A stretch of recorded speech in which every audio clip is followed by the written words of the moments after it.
سنصدى فصلني السؤال وأنا جالس أقرأ عن الهاشيموتو تريجرز اللي هو كسر الغدة المناعة، ارتفاع الأجسام المضادة ضد الغدة الدرقية.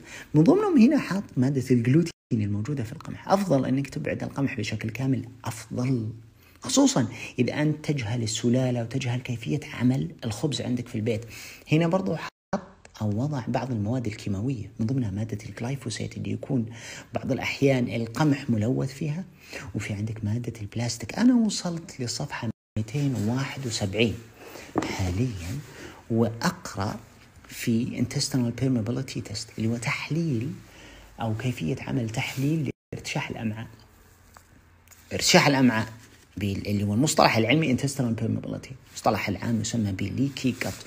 وفي شيء مهم هنا كتب عنه برضو اللي هو LPS lipopolysaccharides. الليبوبوليساكرايدز هذه عبارة عن بكتيريا ميتة يفترض أن تخرج مع الفضلات وأنتم بكرامة.